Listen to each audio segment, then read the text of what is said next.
put your head up and walk out of here. We're playing great. Instead of 5 in a row, we've won 5 out of 6, and we ran into a buzzsaw. I mean, we ran into a team that is a very good team that played a great game, and pat them on the back. And glad this wasn't in March. Glad it wasn't in March. And we still, as I've said 4 times already tonight, we still hold our destiny in our own hands, and that's on you. At about 6:30 the next morning, Jalen Moore texted everybody on the team. We have a team text thing. Let's start the new streak today. And that's exactly what you want your captain saying. And everything's positive. Our kids really believe. They believe. And no one in this league, like I said earlier, you're going to lose 5 or 6 games in this league to win. And we got to go get, the game Thursday. Austin Davis, who's also here in the house, says #AskCampe. When somebody transfers out of Oakland, is there an exit interview or any of that kind of process at all? Why are you thinking of transfer? Are you transferring, Austin? Is that what it is? Transfer the fan portal? He's going to have a deal with Dr. Pepper, I think, yeah. Yes, all our seniors, and this is our athletic director. We're blessed to have a tremendous man as our athletic director, as a person, and also he's been there. He's the only athletic director now we had one other athletic director I like better than him, and that was me. But other than that, he's been there, and that's the difference. He's been at Nebraska, he's been at Miami and Florida, he's been at Wisconsin, he's been at Ohio State. So he knows the inner workings of it. So one of the things he does at the end of the year is he has a senior exit interview with everybody. And then anybody that's transferring, he offers the exit interview to. And most of the young men and women that leave Oakland as transfers don't take that exit interview for some reason. But it's there, and he does it one-on-one. So I'm not sure what the question is pointing at. I think he was just curious, But I don't know if he talked to Micah or not. If that was, as we're talking about basketball. Okay. Just curious. Yeah, just curious about it. There's one more I'm going to get to, but I'm going to save this one for the last segment of the show when we come back from the next break. That's for a break already? Yeah, it's cooking. And you're talking too much tonight. I think I am. You're right. I think you're right, Cam. You can carry it the rest. You can carry it the rest of the way. We'll take our final break when we come back. The last segment of this week's Greg Kampe Show. We're live at RJ's Pub in Rochester Hills.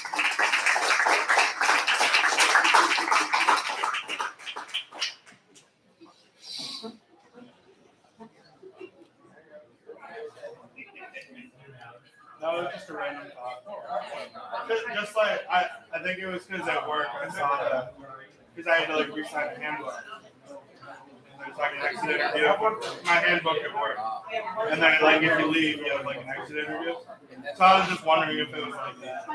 Another thing we do is they have an anonymous survey. Do you believe you're being coached well? 1 to 5, can you coach? What about assistant coach A? Can he coach? So they do that, and they composite that. And that's how they find out. It's anonymous. They're usually going to tell the truth. They had a coach a few years ago that did it. That's how they found out that she was causing some issues. And then you're all, you got to take it for granted too. Obviously, if I'm someone that plays 3 minutes a game, I'm going to think I'm being coached. Maybe not as well as a guy that's playing 3 minutes a game. It's tough. You've got to do this. I do that with my team. I ask them before every season starts. I tell them, give me your starting. Give me your rate our players on who do you think you would want to play with 1 through 15. And I keep it.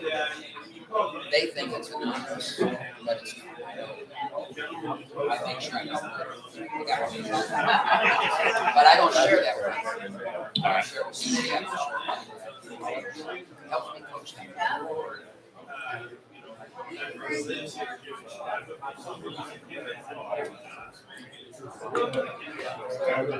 Welcome back to RJ's Pub here in Rochester. The show. My name is Neil Rule. Of course, he is the coach, and Greg Kampe. Happy to have you guys with us here tonight. The final segment of the Greg Kampe Show, brought to you by Henry Ford Sports Medicine, the official team physicians for Oakland University and you. For more information, visit henryford.com/athletes. Camp this week coming up. We will hit the road on Wednesday, go to downtown Indianapolis, square up with IUPUI. And then there's a certain game on Monday night as well. Before we address that one, just kind of your overall thoughts of IUPUI right now. Okay, thanks. Their coach is a very competitive person. I actually thought very highly of him and thought about hiring him at one time. He's been there. He played at that school. They went to the NCAA tournament when he was the senior there. I think he's going to do a good job. And, he's rebuilding something. And they're very young. They've got some talent.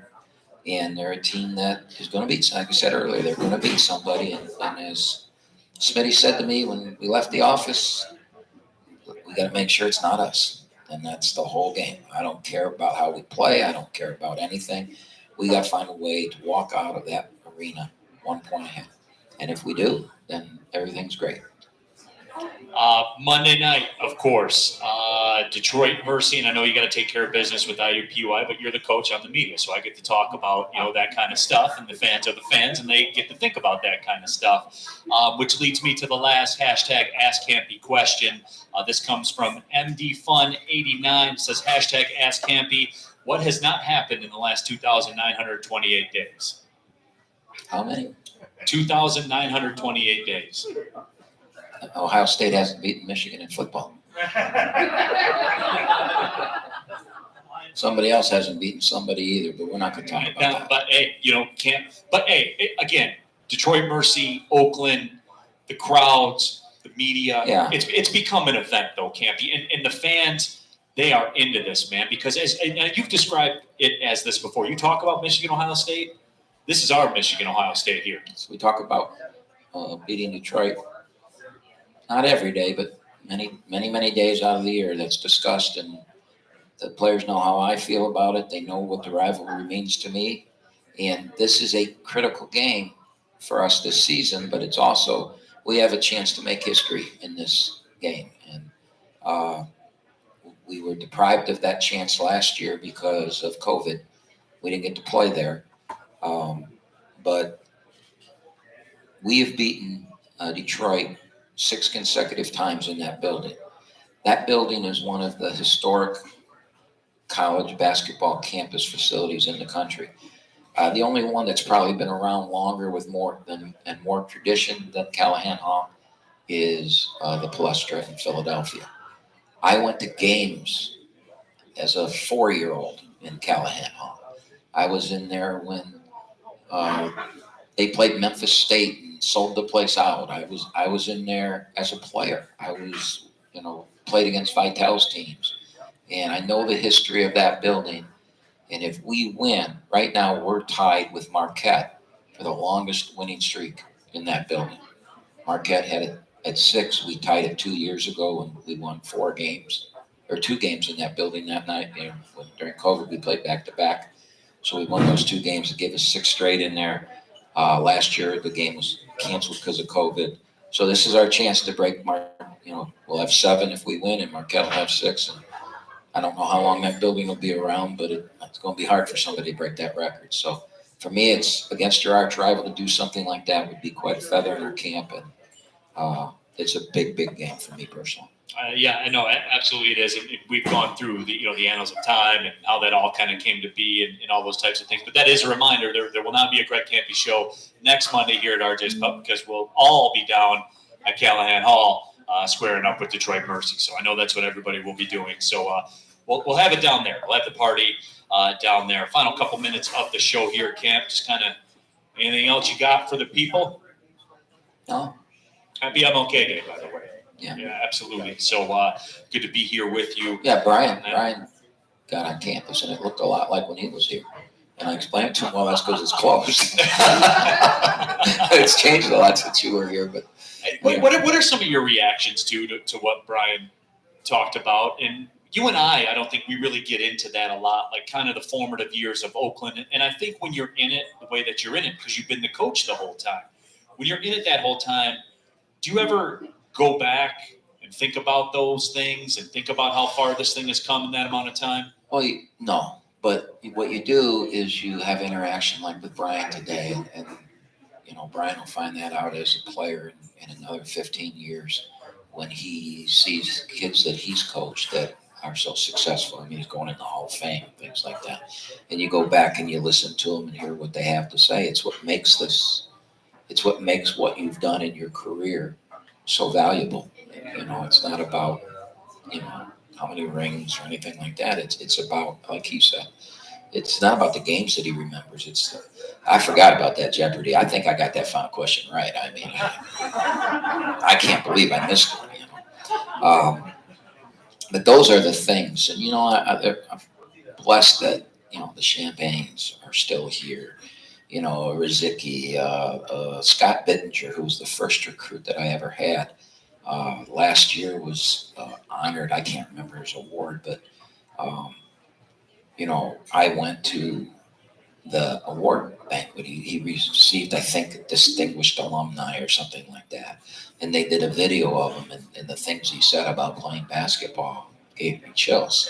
To see that on the screen, and Scott's in his 50s now. And, so those are the things that I remember. When he talked about the trip across the bridge, I'm fearful of heights, and I'll never forget. I'm terrified of bridges, Camp. Yeah, I did not know that Lake Superior was in our league, and the first time we went there, I didn't know that we had to cross the Mackinac. I'm from Ohio, and we saw that bridge coming up from like miles away, too. And I was like, "What's that?"